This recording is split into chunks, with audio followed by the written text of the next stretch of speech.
നമസ്കാരം. Out of ഫോക്കസിലേക്ക് സ്വാഗതം. വളരെ വിഷമത്തോടു കൂടിയാണ് നമ്മൾ മലയാളികൾ അല്ല ഇന്ത്യക്കാർ ഒന്നാകെ ഇപ്പോൾ ഇരിക്കുന്നത്. കാരണം മറ്റൊന്നുമല്ല, വയനാടിലെ ആ ദുരന്ത സ്ഥലത്തു നിന്നുള്ള വാർത്തകൾ വീണ്ടും വീണ്ടും വന്നുകൊണ്ടിരിക്കുകയാണ്. മരണത്തിൻ്റെ എണ്ണം 300-ലേക്ക് അടുത്തുകൊണ്ടിരിക്കുന്നു. ഒരുപക്ഷെ ഇനിയും ഒട്ടേറെ മരണങ്ങൾ ഉണ്ടാകാനുള്ള സാധ്യതയാണ് കാണുന്നത്. കാരണം 200ഓളം ആളുകളെ ഇനിയും കണ്ടെത്താനുണ്ട്. ഇപ്പോഴും രക്ഷാപ്രവർത്തകർ കൈമെയ് മറന്ന് അവിടെ പ്രവർത്തിക്കുകയാണ്. വലിയ ദുഷ്കരമായ പ്രവൃത്തിയാണ് നടക്കുന്നത്. കാരണം കാലാവസ്ഥ പ്രതികൂലമാണ്, ആ ടെറൈൻ വളരെ പ്രതികൂലമാണ്. അങ്ങനെ എല്ലാ തരത്തിലും പ്രതികൂലമായ അവസ്ഥയിൽ നിന്നുകൊണ്ടാണ് ആളുകൾ അവിടെ പ്രവർത്തിക്കുന്നത്. ചളി പുതഞ്ഞു കിടക്കുകയാണ് അവിടെ. ചളിക്കടിയിൽ നിന്ന് മൃതദേഹങ്ങളെ പൊക്കിയെടുക്കേണ്ട ഗതികേടാണ് അവിടെ ആളുകൾക്കുള്ളത്. കിലോമീറ്ററുകൾക്കപ്പുറം നിലമ്പൂർ കാട്ടിൽ നിന്നൊക്കെ മൃതദേഹങ്ങൾ ലഭിച്ചുകൊണ്ടിരിക്കുകയാണ്. കേരളം ഇന്നേ വരെ കണ്ടിട്ടില്ലാത്ത ദുരന്തമുഖത്താണ് ഇപ്പോൾ എല്ലാവരുമുള്ളത്. നമുക്കറിയാം, ഇതിനു മുമ്പും ദുരന്തങ്ങൾ ഉണ്ടായിട്ടുണ്ട്. ഇത്ര വലുതല്ലെങ്കിലും ഇതിന് സമാനമായ ദുരന്തങ്ങൾ കഴിഞ്ഞ കുറച്ച് വർഷങ്ങൾക്കിടെ തന്നെ ഉണ്ടായിട്ടുണ്ട്. പുത്തുമലയിലും കവളപ്പാറയിലും പെട്ടിമുടിയിലുമൊക്കെ ഇതുപോലെ ദുരന്തങ്ങളുണ്ടാവുകയും നിരവധി പേർ മരണത്തിനിരയാവുകയും ചെയ്തു. എന്താണ് ഇതിൽ നിന്നൊക്കെ നമ്മൾ പാഠം ഉൾക്കൊണ്ടുകൊണ്ട് വല്ലതും ചെയ്തിട്ടുണ്ടോ എന്നുള്ളതാണ് ഔട്ട് ഓഫ് ഫോക്കസ് ഇപ്പോൾ അന്വേഷിക്കുന്നത്. നമുക്കറിയാം, രക്ഷാപ്രവർത്തനത്തിൻ്റെ അതിന് പിന്തുണ കൊടുക്കേണ്ട സമയമാണ് ഇത് എന്ന് നമുക്കറിയാം. അത് തന്നെയാണ് നമ്മൾ ചെയ്തുകൊണ്ടിരിക്കുന്നത്. അതോടൊപ്പം തന്നെ നമ്മൾ നിശ്ചയമായും ചിന്തിക്കേണ്ട ചില പോയിന്റുകൾ കൂടി നമുക്ക് ചർച്ച ചെയ്യേണ്ടതുണ്ട്. അജിംസ്, പാഠം പഠിക്കുക എന്നുള്ളത് എല്ലാവർക്കും നല്ലതാണ്. നമ്മൾ പാഠം പഠിച്ചിട്ടുണ്ടോ? കാരണം ഉരുൾപൊട്ടൽ പ്രവചിക്കാൻ കഴിയാത്ത ഒരു പ്രകൃതി ദുരന്തമാണ് എന്ന് പറയാറുണ്ട്. പക്ഷേ അപ്പോഴും മഴയുടെ തോതനുസരിച്ച് ഈ സ്ഥലത്തിൻ്റെ ഒരു ഘടനയൊക്കെ അനുസരിച്ച് നമുക്ക് കുറച്ചൊക്കെ പ്രവചിക്കാൻ കഴിയും എന്നും പറയുന്നുണ്ട്. ഈ സ്ഥലത്ത് തന്നെ ഒരു മുൻകരുതൽ ഉണ്ടായിട്ടുണ്ടോ എന്നുള്ള സംശയം ബാക്കിയുണ്ട്. കാരണം എല്ലാവർക്കും മുന്നറിയിപ്പ് ലഭിച്ചിരുന്നുവെന്നും ചില ആളുകൾ മാറി താമസിച്ചിരുന്നെന്നും കുറേ ആളുകൾ ഈ ദുരന്തമുണ്ടായ സ്ഥലത്തേക്കാണ് മാറി താമസിച്ചിരുന്നൊക്കെ വാർത്തകൾ വരികയും ചെയ്യുന്നുണ്ട്. നമ്മൾ എന്താണ് ഇതിൽ നിന്ന് മനസ്സിലാക്കേണ്ടത്? ഈ ദുരന്തത്തിൻ്റെ സമയത്ത് പൊതുവേ ഉണ്ടാകുന്നൊരു ചർച്ച, ഇത് ഒഴിവാക്കാൻ പറ്റുമെന്ന് ദുരന്തമായിരുന്നില്ല എന്ന ചർച്ച ഉണ്ടാവും.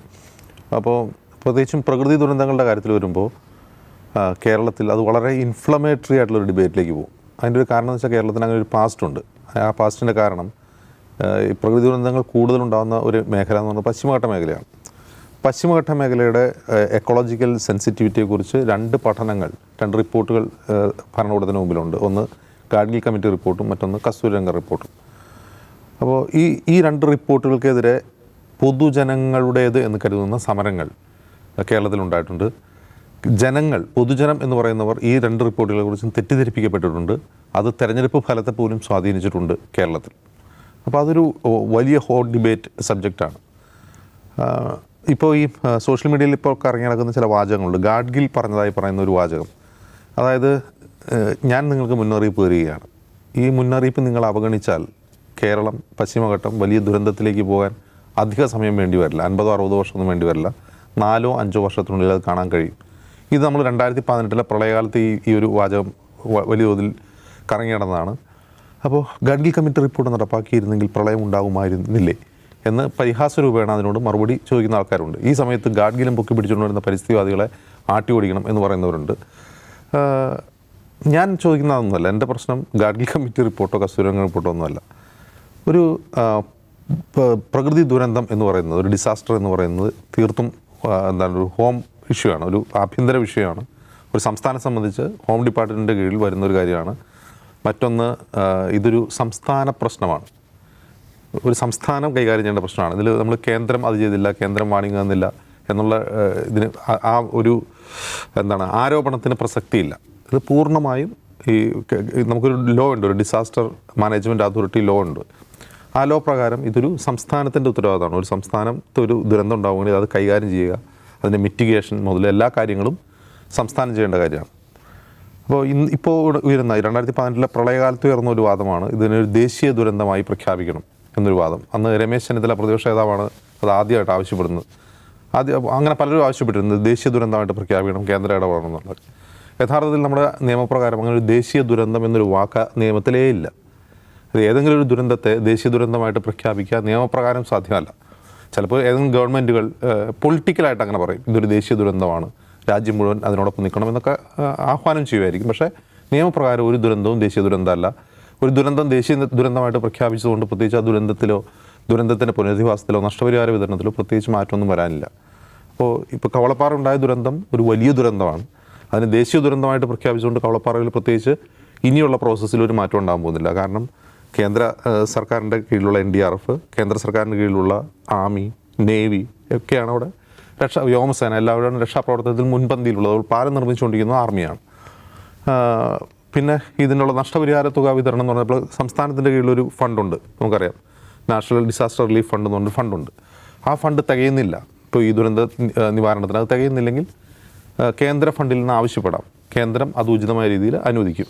ഇപ്പോൾ സൈന്യത്തെ വേണമെങ്കിൽ സൈന്യത്തെ ആവശ്യപ്പെടുമ്പോൾ അവർ തീരുമാനമെടുത്ത് അത് അനുവദിക്കും. അങ്ങനെയാണ് അതിൻ്റെ ഒരു പ്രക്രിയ നടക്കുന്നത്. അപ്പോൾ ഈ ദുരന്തം കേരളം കണ്ട ഏറ്റവും വലിയ പ്രകൃതി ദുരന്തങ്ങളിലൊന്നാണ്. കാരണം സുനാമിയിലാണ് 177 പേരാണ് മരിച്ചത്. അതിൻ്റെ ഇരട്ടിയോളം ഇവിടെ ഉണ്ടാവും എന്നുള്ള കാര്യം ഉറപ്പാണ്, ഇപ്പോൾ തന്നെ ഉറപ്പായി കഴിഞ്ഞു. കേരളം കണ്ട ഒറ്റ ദിവസം ഉണ്ടായ ഒരു ദുരന്തത്തിൽ, ഇപ്പോൾ പ്രളയകാലത്ത് കണ്ട് 1,500 പേർ മരിച്ചിരുന്നു, പല സംഭവങ്ങളിലായി മരിച്ചിരുന്നെങ്കിൽ പോലും ഒറ്റ ദിവസം ഉണ്ടാകുന്ന ഒരു ദുരന്തത്തിൽ ഏറ്റവും കൂടുതൽ പേർ മരിക്കുന്ന ഒരു ദുരന്തമായി ഇപ്പോൾ ചുരൽമല മുണ്ടക്കൈ ദുരന്തം മാറിയിരിക്കുകയാണ്. ഇവിടെ നൗഫൽ ചോദിച്ചൊരു കാര്യം, ഇത് ഒഴിവാക്കാൻ പറ്റുമായിരുന്നു, മുന്നറിയിപ്പ് കൊടുക്കാൻ പറ്റുമായിരുന്നൊക്കെയാണ്. ഇതൊരു വളരെ കോംപ്ലക്സ് ആയിട്ടുള്ള, വളരെ കോംപ്ലിക്കേറ്റഡ് ആയിട്ടുള്ള ഒരു സബ്ജക്റ്റാണ്. അതുകൊണ്ട് ഞാനിപ്പോൾ ഇവിടെ ഇരുന്ന് അരമണിക്കൂർ എടുത്ത് തന്നെ ഞാൻ ഇപ്പോൾ വിശദീകരിച്ചാൽ പോലും അതിൽ എതിർവാദങ്ങൾ ഉയരാവുന്ന വളരെ കോംപ്ലിക്കേറ്റഡ് ആയിട്ടുള്ള സബ്ജക്റ്റാണ്. കേരളത്തിലെ മഴയുടെ പാറ്റേൺ മാറി എന്നുള്ളതാണ് ഒന്നാമത്തെ കാര്യം. മുമ്പൊക്കെ നമ്മൾ സ്കൂൾ തുറക്കുമ്പോഴായിരുന്നു മഴ തുടങ്ങുക. ഇന്നങ്ങനെയല്ല. സ്കൂൾ തുറക്കുമ്പോൾ മഴ തുടങ്ങുന്നില്ല മാത്രമല്ല, ജൂൺ ജൂലൈ മാസത്തിൽ മഴ കുറവായിരിക്കും. ഓഗസ്റ്റ് മാസം ആകുമ്പോഴേക്കും മഴ ശക്തി പ്രാപിക്കുന്നതാണ്. നമ്മൾ കഴിഞ്ഞൊരു 5 വർഷമായിട്ടെങ്കിലും നമ്മൾ കണ്ടുകൊണ്ടിരിക്കുന്നു. പ്രളയകാലത്തും അങ്ങനെ തന്നെയായിരുന്നു. അപ്പോൾ ഈ മഴ മുമ്പ് ചെറുതായി പെയ്തുകൊണ്ടിരുന്നത്, അപ്പോൾ വയനാട്ടിലും ഇടുക്കിയിലൊക്കെ എന്ന് പറഞ്ഞാൽ നൂൽ മഴയാണ് പെയ്തുകൊണ്ടിരുന്നത്. ഇപ്പം അങ്ങനെയല്ല. ഒരു സീസണിൽ പെയ്യുന്ന മഴയൊക്കെ ഒറ്റ ദിവസം തന്നെ ഒരു ചെറിയ പ്രദേശത്ത് പെയ്യുന്നു. അങ്ങനെ ദുരന്തങ്ങൾ ഉണ്ടാകുന്നു എന്നുള്ളതാണ് ഒരു പ്രശ്നം. ഇപ്പോൾ ഈ പറയുന്ന ചൂരൽമലയിൽ 2 ദിവസം കൊണ്ട് പെയ്ത് 330 മില്ലിമീറ്റർ മഴയാണ്. ആ ഒരു ചെറിയ പ്രദേശത്ത് അത്രയും മഴ പെയ്താൽ എന്തെങ്കിലും പ്രശ്നം ഉണ്ടാവും എന്നുള്ളത് ഉറപ്പാണ്. അപ്പോൾ അതിന് ഞങ്ങൾക്ക് മുന്നറിയിപ്പ് തന്നിരുന്നോ എന്ന് സംസ്ഥാന സർക്കാർ, സംസ്ഥാന ദുരന്ത നിവാരണ അതോറിറ്റി ചോദിച്ചാൽ അങ്ങനെ ഒരു മുന്നറിയിപ്പില്ല. കാരണം അവിടെ ഓറഞ്ച് അലർട്ടേ ഉണ്ടായിരുന്നുള്ളൂ. അവിടെ റെഡ് അലർട്ട് പ്രഖ്യാപിക്കുന്നത് ദുരന്തം ഉണ്ടായതിന് ശേഷമാണ്. അപ്പോൾ അൺപ്രഡിക്റ്റബിളായിട്ട് ഒരു ചെറിയ പ്രദേശത്ത് മഴ പെയ്യുന്നു. അപ്പോൾ ഇങ്ങനെ മഴ പെയ്യാൻ സാധ്യതയുള്ള സ്ഥലങ്ങളിൽ തന്നെ നമ്മുടെ ഒരു ഹസാർഡ് മാപ്പിംഗ് ഉണ്ടാവുമല്ലോ. പ്രധാനമായിട്ട് ഇപ്പോൾ ഈ പറയുന്ന 2 പഠനങ്ങൾക്ക് ശേഷം പശ്ചിമഘട്ടത്തിലെ ജനവാസ മേഖലകളിൽ ഇത്തരത്തിൽ ദുരന്തങ്ങൾ ഉണ്ടാവാൻ സാധ്യതയുള്ള സ്ഥലങ്ങൾ മാപ്പ് ചെയ്യപ്പെട്ടിട്ടുണ്ട്. അതിൽ പെട്ട ഒരു സ്ഥലമാണ് ചൂരൽമല. ചൂരൽമലയിൽ ഇത് ആദ്യമായിട്ടുള്ള ഉരുൾപൊട്ടൽ ഉണ്ടാകുന്നത്. 1984 ഉരുൾപൊട്ടൽ ഉണ്ടായിട്ടുണ്ട്, 2020 ഉരുൾപൊട്ടൽ ഉണ്ടായിട്ടുണ്ട്, 2021 അതിനോട് ചേർന്നുള്ള കുറിച്ചർ മലയിൽ ഉരുൾപൊട്ടൽ ഉണ്ടായിട്ടുണ്ട്. അപ്പോൾ ഇതൊരു 1.5 കിലോമീറ്റർ അകലെയാണ്. അപ്പോൾ ഇതൊരു സ്ഥിരമായി ഇവിടെ ഉണ്ടാവാൻ സാധ്യതയുള്ളൊരു സ്ഥലമാണ്. അപ്പോൾ അങ്ങനെ നമ്മൾ പ്രത്യേകം ശ്രദ്ധിക്കേണ്ടായിരുന്നു. നമ്മുടെ മൺസൂൺ കാലത്ത് പ്രളയത്തിലല്ല ആളുകൾ കൂടുതൽ മരിക്കുന്നത്. ഇപ്പോൾ 2018 പ്രളയത്തിൽ പോലും ആളുകൾ കൂടുതൽ മരിച്ചത് വെള്ളത്തിൽ മുങ്ങിയല്ല മരിച്ചത്. ഈ പറയുന്ന ഉരുൾപൊട്ടലിലും മണ്ണിടിച്ചിലുമാണ് ആളുകൾ കൂടുതൽ മരിച്ചത്. അങ്ങനെ ഇരിക്കെ നമ്മുടെ സംസ്ഥാനത്തെ ഏറ്റവും പ്രധാനപ്പെട്ട വരാൻ സാധ്യതയുള്ള പ്രകൃതി ദുരന്തം എന്ന് പറയുന്നത് മണ്ണിടിച്ചിലും ഉരുൾപൊട്ടലും തന്നെയാണ്. അങ്ങനെയെങ്കിൽ ഇത്തരം വൾണറബിൾ ഏരിയകളിൽ ആളുകൾ താമസിക്കുക എന്നത് തന്നെ, അതായത് മൺസൂൺ കാലത്തെങ്കിലും താമസിക്കുക എന്നുള്ളത് തന്നെ പ്രശ്നമാണ്. അത് ആരുടെ ഉത്തരവാദിത്വമാണ് എന്നുള്ളതാണ് എൻ്റെ ക്വസ്റ്റ്യൻ. ഞങ്ങൾ മുന്നറിയിപ്പ് കൊടുത്തിരുന്നു, അവിടുത്തെ വാർഡ് മെമ്പർ വോയിസ് മെസ്സേജ് ഇട്ടിരുന്നു എന്നുള്ളതാണോ അതിനുള്ള മറുപടി എന്നാണ് എൻ്റെ ചോദ്യം. അവിടുത്തെ ഒന്നാമത്തെ ക്വസ്റ്റ്യൻ, ഇത്തരം സ്ഥലങ്ങളിൽ ആളുകൾ വീട് വയ്ക്ക് താമസിക്കാൻ പാടില്ലാത്ത വിധം നമ്മുടെ നിയമനിർമ്മാണം ശക്തമാണോ എന്നുള്ളതാണ്. അത് ഒരു ആധുനിക ജനാധിപത്യ രാജ്യത്ത് അത് അനുവദിക്കാൻ പാടില്ലാത്തതാണ്. ഒരു അപകടം ഉണ്ടാവാൻ സാധ്യതയുള്ള സ്ഥലത്ത് ആളുകൾ താമസിക്കേണ്ടി വരിക എന്നുള്ളത് അവരുടെ ദുര്യോഗമാണ്. ഇന്നലെ നാസർക്ക ഔട്ട് ഓഫ് ഫോക്കസിൽ കൃത്യമായിട്ട് വിശദീകരിച്ചു എങ്ങനെയാണ് വയനാട് ജില്ലയിലെ വർക്കിംഗ് ക്ലാസ് എന്ന് പറഞ്ഞാൽ പ്രധാനമായും തോട്ടം തൊഴിലാളികൾ, അവിടെ നിന്ന് റിട്ടയർ ചെയ്യപ്പെടുന്ന ആളുകൾ എങ്ങനെയാണ് ഇത്തരം മലയടിവാരങ്ങളിൽ വന്ന് താമസിക്കേണ്ടി വരുന്നത്. കാരണം അവിടെ ഭൂമി ലഭ്യമല്ല എന്നുള്ളതാണ്. സുരക്ഷിതമായി വീട് വെച്ച് താമസിക്കാവുന്ന ഭൂമിയിൽ മുഴുവൻ ഒന്നുകിൽ ടൂറിസം കേന്ദ്രങ്ങളാണ്, അമ്യൂസ്മെൻറ്റ് പാർക്കുകളാണ്, അല്ലെങ്കിൽ ഹോം സ്റ്റേകളാണ്, അതല്ലെങ്കിൽ റിസോർട്ടുകളാണ്. അപ്പോൾ ഈ സാധാരണക്കാരായ വർക്കിംഗ് ക്ലാസ്സിന് ഭൂമി മേടിച്ച് താമസിക്കാൻ കഴിയുക ഇത്തരത്തിലുള്ള പ്രദേശങ്ങളിലാണ്. അതായത് ഈ പറയുന്ന ഹസാർഡ് സോൺസിലാണ് ഇവർ വീട് വെച്ച് താമസിക്കുന്നത് എന്നുള്ളത് വയനാട് ഇടുക്കിയിലും ഇത് പ്രശ്നമാണ്. വയനാട് ഇടുക്കി ജില്ലകളെ സംബന്ധിച്ച് ഈ ഭൂവിനിയോഗം എങ്ങനെയാകണം എന്നുള്ള കാര്യത്തിൽ ഒരു ദീർഘകാല പ്ലാൻ ഈ പറയുന്ന സർക്കാരിനുണ്ടോ എന്നൊരു ക്വസ്റ്റ്യൻ ഉണ്ട്. കാരണം ഇത് ഇന്നൊന്നിലെ തുടങ്ങിയ ഡിബേറ്റ് അല്ലല്ലോ. കുറഞ്ഞതൊരു 15 വർഷമായിട്ട് കേരളത്തിലുള്ള ഡിബേറ്റാണ് ഈ ഒരു പ്രശ്നം എന്നുള്ളത്. അതിൽ സർക്കാരിന് എന്ത് പ്ലാൻ ഉണ്ടെന്നുള്ള ക്വസ്റ്റ്യൻ ഉണ്ട്. 2018 പ്രളയ ദുരന്തത്തിന് ശേഷം സർക്കാർ പറഞ്ഞത് ഇനി നവകേരളമാണ് വരാൻ പോകുന്നത്. നമ്മൾ ഇതുവരെ ജീവിച്ചതുപോലെ ഇനി ജീവിക്കാൻ കഴിയില്ല, കാലാവസ്ഥാ വ്യതിയാനത്തിൻ്റെ കാലമാണ്, നമ്മൾ ഇതുപോലെ വീട് വെച്ചതുപോലെ ഇനി വീട് വയ്ക്കാൻ പറ്റില്ല, ഇതുവരെയുള്ള വികസന സങ്കല്പങ്ങളൊക്കെ മാറ്റി എഴുതേണ്ടി വരും എന്ന് പറഞ്ഞ് വലിയൊരു പ്രകടന പത്രിക തന്നെ ഇറക്കിയിരുന്നു, നവകേരള നിർമ്മാണം എന്ന് പറഞ്ഞ്. അതെവിടെയായി? റീബിൽഡ് കേരള ആ പ്രൊജക്റ്റ് ഉണ്ടല്ലോ, ആ പ്രൊജക്റ്റ് എവിടെയാണ് ഇപ്പോൾ? അതിൻ്റെ സ്റ്റാറ്റസ് എന്താണ്? നമ്മളെല്ലാം മാറ്റി എഴുതിയോ? നമ്മുടെ വികസന സങ്കല്പം മാറ്റി എഴുതി, നമ്മുടെ ഹൗസിംഗ് സമ്പ്രദായം മാറ്റി എഴുതിയോ? നമ്മളെ ഭൂവിനിയോഗമായിരുന്നു അതിലൊരു പ്രധാനപ്പെട്ട കാര്യം, ഭൂമി എങ്ങനെ വിനിയോഗിക്കണം എന്നതിനെക്കുറിച്ച്. അതിലെന്തെങ്കിലും പോളിസിപരമായ 2 സർക്കാരുകളാണല്ലോ. 2018 ഭരിച്ച സർക്കാർ തന്നെയാണ് അതേ മുഖ്യമന്ത്രിയാണ് ഇപ്പോഴും ഭരിക്കുന്നത്. നമ്മുടെ ഭൂവിനിയോഗം സംബന്ധിച്ച് നമ്മുടെ കാഴ്ചപ്പാട് മാറിയോ? നമ്മുടെ പോളിസികളിൽ മാറ്റം വന്നോ? നമ്മുടെ പ്ലാനിംഗ് കമ്മീഷൻ പുതിയ വികസന നയത്തെക്കുറിച്ച് എന്തെങ്കിലും പുതുതായിട്ട് പറഞ്ഞോ? ഞാൻ എവിടെയും കണ്ടിട്ടില്ല. ഒരു തരത്തിലുള്ള മാറ്റം ഉണ്ടായിട്ടില്ല.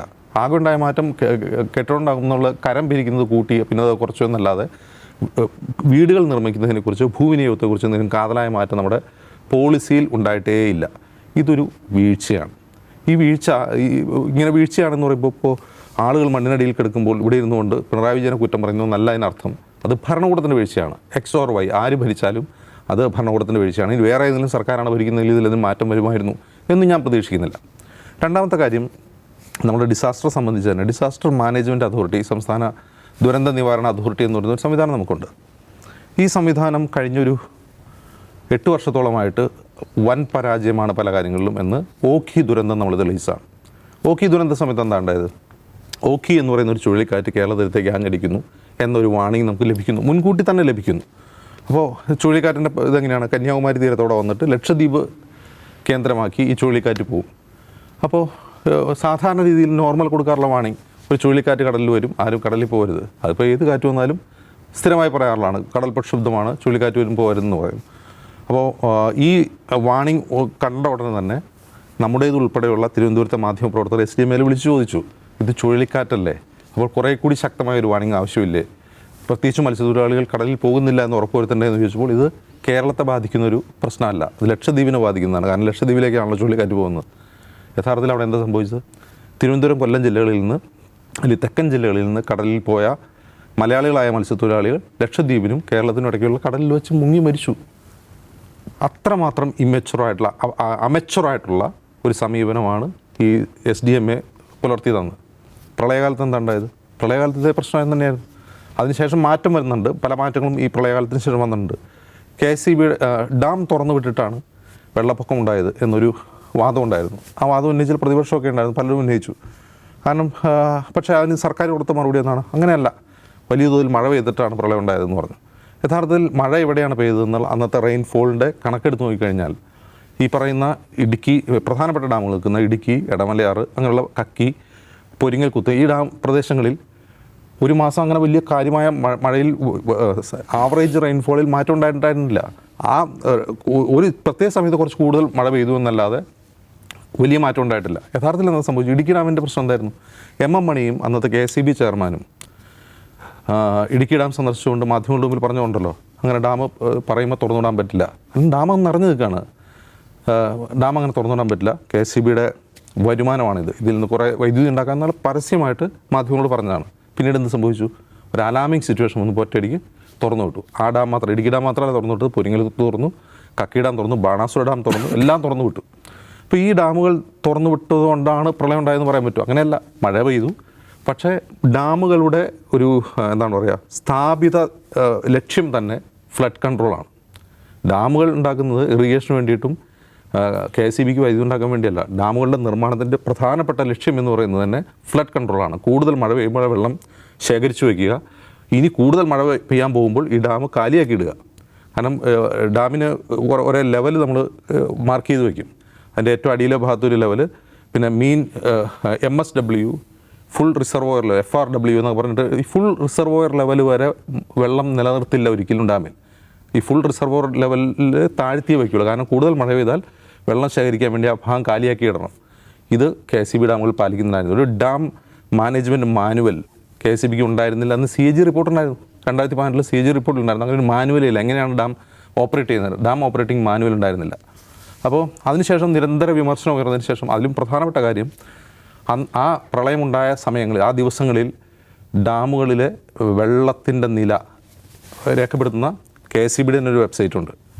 KCBയുടെ ഒരു പ്രത്യേക വെബ്സൈറ്റ് ഉണ്ട്. ഡാമുകളിലെ വെള്ളത്തിൻ്റെ നില എല്ലാ ദിവസവും അതിൻ്റെ ലോഗ് അവർ അപ്ഡേറ്റ് ചെയ്യും. അന്നത്തെ ദിവസത്തെ അവർ അതിൽ നിന്ന് ഡിലീറ്റ് ചെയ്ത് കളഞ്ഞെന്ന് മാത്രമല്ല 2018 ശേഷം അത് കൃത്യമായി ഇപ്പോൾ രേഖപ്പെടുത്തുന്നില്ല. പൊതുജനങ്ങൾക്ക് ലഭ്യമാകുന്ന രീതിയിൽ അത് രേഖപ്പെടുത്തുന്നില്ല. അന്ന് പൊതുജനങ്ങൾക്ക് ലഭ്യമായിരുന്നു. അപ്പോൾ അതിനുശേഷം വന്ന മാറ്റം എന്ന് പറഞ്ഞാൽ ഇപ്പോൾ ഡാമുകളുടെ ഓപ്പറേറ്റിംഗ് ഇപ്പോൾ SDMAയും എല്ലാം ചേർന്നിട്ടാണ് നടന്നത്. KCBക്ക് മാത്രമായിട്ട് അവർ ഫ്രീ ഹാൻഡ് കൊടുത്തിട്ടില്ല എന്നുള്ളത് ഒരു നല്ല മാറ്റമായിട്ട് കാണുന്നുണ്ട്. അതിനുശേഷം അങ്ങനെ ഡാമുകൾ നേരത്തെ തന്നെ മഴ പെയ്യുന്നതിന് മുമ്പ് തന്നെ ഡാമുകൾ കാലിയാക്കി നിർത്തും. അങ്ങനെ ഒരു സിറ്റുവേഷൻ വന്നിട്ടുണ്ട്. അതൊരു മാറ്റം തന്നെയാണ്. പക്ഷേ ഇവിടുത്തെ പ്രശ്നം നോക്കുക, ഈ മണ്ണിടിച്ചിലിൻ്റെ കാര്യം നോക്കുക. ഈ SDMA എന്താണ് ചെയ്തത്? നിങ്ങൾ SDMAയുടെ വെബ്സൈറ്റിൽ കയറി നോക്കുക. ഈ ലാൻഡ് സ്ലൈഡിനെ കുറിച്ചൊരു പരാമർശമില്ലാന്ന് മാത്രമല്ല, ഇപ്പോൾ ഫ്ലഡ്, റെയിൻഫോൾ തുടങ്ങിയ വാണിങ്ങുകളൊക്കെ അതിൽ കൊടുത്തിട്ടുണ്ടെങ്കിലും ഈ ലാൻഡ് സ്ലൈഡ് വാണിംഗ് എന്ന് പറഞ്ഞ സാധനമുണ്ടല്ലോ, അങ്ങനെ ഒരു പ്രത്യേക വാണിംഗ് കൊടുക്കുന്നില്ല. അത് നിങ്ങൾക്കറിയാലോ അവിടെ മണ്ണിടിയും എന്നുള്ളത്. അപ്പോൾ നിങ്ങൾ വേണമെങ്കിൽ മാറി താമസിച്ചോ, വേണമെങ്കിൽ വാർഡ് മെമ്പർ പറഞ്ഞാൽ നിങ്ങൾ മാറി താമസിച്ചോ എന്നുള്ളതാണ്. അപ്പോൾ ഇത്ര ലഘുവായിട്ട് ലാഘവത്തോടു കൂടിയാണ് ഈ ദുരന്ത നിവാരണ അതോറിറ്റിയും ഭരണകൂടവും ഈ മണ്ണിടിച്ചിലെന്ന കേരളം നേരിടുന്ന ഏറ്റവും വലിയ പ്രകൃതി ദുരന്തത്തെ കാണുന്നത് എന്നുള്ളതാണ് ഇത് മനസ്സിലാക്കേണ്ടത്. അപ്പോൾ ഇതിൽ നമ്മൾ പഠിക്കേണ്ട പാഠം, കേരളം അത്ര സേഫ് ആയിട്ടുള്ള ഒരു സ്റ്റേറ്റ് അല്ല. ക്ലൈമറ്റ് ചേഞ്ച് ഏറ്റവും കൂടുതൽ ഹിറ്റ് ചെയ്തുകൊണ്ടിരിക്കുന്ന ഒരു സംസ്ഥാനം എന്ന നിലയിൽ അടിസ്ഥാനപരമായി നമുക്ക് കുറേയധികം മാറ്റങ്ങൾ വേണം. ഞാൻ ഇന്നലെയും പറഞ്ഞിരുന്നു, ഒരു ദീർഘകാല പ്ലാൻ, കേരളം ജീവിക്കാൻ കൊള്ളാവുന്ന ഒരു സംസ്ഥാനമാക്കി നിലനിർത്താൻ നമുക്കൊരു ദീർഘകാല പ്ലാൻ വേണം. അതുപോലെ ഹ്രസ്വകാല പ്ലാനുകൾ നമ്മുടെ ഏജൻസികൾ, നമ്മുടെ ഭരണകൂടം നടപ്പിലാക്കിയേ മതിയാവൂ. അതിനെ കുറേ കൂടി ഗൗരവത്തിലെടുത്തുകൊണ്ട് അവിടെ ആളുകൾ താമസിക്കരുത് എന്ന് ഭരണകൂടം തീരുമാനിക്കണം. ഈ പുത്തുമലയിലുണ്ടായ സംഭവം എന്താണെന്നറിയോ? പുത്തുമലയിലെ ആളുകൾ മുഴുവൻ മാറ്റിയതാണ്. അതായത് വാർഡ് മെമ്പറോ ജില്ലാ ഭരണകൂടമൊക്കെ നിർദ്ദേശം കൊടുത്ത് മാറിയതാണ്. പകല് സാധനങ്ങൾ എടുക്കാൻ വന്നവരാണെന്ന് അവധിപ്പെട്ടത്. അപ്പോൾ ഇതിങ്ങനെ സംഭവിക്കാൻ പാടില്ലല്ലോ. അപ്പോൾ ഇത് ഒരു വലിയ ക്യാൻവാസിൽ കാണേണ്ട ഒരു പ്രശ്നമാണ്. ഇപ്പോൾ ഇവിടെ ഇന്ന് പറഞ്ഞ അഭിപ്രായം പറഞ്ഞ് മാറ്റേണ്ടതോ അല്ലെങ്കിൽ ഔട്ട് ഓഫ് ഫോക്കസിൽ അഭിപ്രായം പറഞ്ഞ് മാറ്റേണ്ട ഒരു കാര്യമല്ല. വ്യത്യസ്ത ഷെയർ ഹോൾഡേഴ്സിൽ നിന്ന് അഭിപ്രായങ്ങൾ സ്വീകരിച്ചുകൊണ്ട് വലിയ ഡിസ്കഷൻ നടന്നുകൊണ്ട്, വലിയ കൺസൾട്ടേഷൻ നടന്നുകൊണ്ട് നമ്മുടെ ദീർഘകാല പോളിസികളിൽ വരുത്തേണ്ട ചില മാറ്റങ്ങളുണ്ട്. ഹ്രസ്വകാലങ്ങളിൽ നമ്മുടെ ഏജൻസികൾ ഉടനെ ചെയ്യേണ്ട, വളരെ പെട്ടെന്ന് ചെയ്യേണ്ട ചില മാറ്റങ്ങളുണ്ട്. അത് പഠിച്ചില്ലെങ്കിൽ നമ്മൾ വീണ്ടും ഇത്തരം ദുരന്തങ്ങൾ ഓരോ വർഷവും ഓരോ മഴക്കാലം നമുക്ക് നേരിടേണ്ടി വരും. സാഹിബ് അവിടെ പോയ ഒരാളാണ്. ദുരന്ത സ്ഥലത്ത് നേരിട്ട് സന്ദർശിച്ച് അവിടുത്തെ കാര്യങ്ങൾ ബോധ്യപ്പെട്ട് കാണും. ഇപ്പോൾ അജിംസ് പറഞ്ഞതുപോലെ ഈ ആളുകൾ ഇന്ന സ്ഥലത്ത് താമസിക്കരുത് എന്ന് നമുക്ക് പറയാം. പക്ഷേ അവരുടെ ഒരു അവസ്ഥ മറ്റൊന്നാണ്. ഒരു പക്ഷേ തേയിലത്തോട്ടവുമായി ബന്ധപ്പെട്ട് ജീവിക്കുന്ന ആൾ അതിനടുത്ത് തന്നെയാണ് താമസിക്കുക. അയാൾക്ക് മറ്റിടത്ത് താമസിക്കൽ കഴിയില്ല. ഇനി ഒരു മുന്നറിയിപ്പ് നൽകിയാൽ തന്നെ അവർക്ക് മാറി താമസിക്കാനുള്ള സ്ഥലവും ഒരു പക്ഷേ ഉണ്ടാവില്ല. എന്താണ് അവിടെ പോയപ്പോൾ ബോധ്യപ്പെട്ടത്? എന്താണ്? അല്ല, അത് പോയപ്പോൾ ബോധ്യപ്പെട്ട, ഞാൻ കേരളത്തിൽ ഏതാണ്ട് എല്ലാ പ്രധാനപ്പെട്ട ഉരുൾപൊട്ടൽ സ്ഥലങ്ങളിലും പോയിട്ടുണ്ട്. അപ്പോൾ ഉരുൾപൊട്ടലിനെ കുറിച്ച് ആരെത്ര എക്സാജറേറ്റ് ചെയ്ത് പറഞ്ഞാലും അത് വിശ്വസിക്കുന്ന ഒരാളാണ് ഞാൻ. കാരണം അത് നമ്മൾ സാധാരണ പച്ചവെള്ളം പോലത്തെ മനുഷ്യനെന്ന് ആളുകളെക്കുറിച്ച് പറയുമല്ലോ, സാധുക്കളായ മനുഷ്യരെക്കുറിച്ച്. പക്ഷെ അങ്ങനെയല്ല. വെള്ളം എന്ന് പറഞ്ഞാൽ അതിഭയങ്കരമായ ശക്തിയുള്ള, ഭയങ്കര ഫോഴ്സുള്ളൊരു സംഗതിയാണ് മനസ്സിലാക്കണം. അത് എല്ലാ ഉരുൾപൊട്ടൽ സ്ഥലങ്ങളും നമുക്കത് ബോധ്യപ്പെടും. അതിൻ്റെ ഒരു മഹാഭീകരതയാണ് ശരിക്കും ഈ ചൂരൽമലയിലും മുണ്ടക്കയിലൊക്കെ കാണാൻ പറ്റുന്നത്.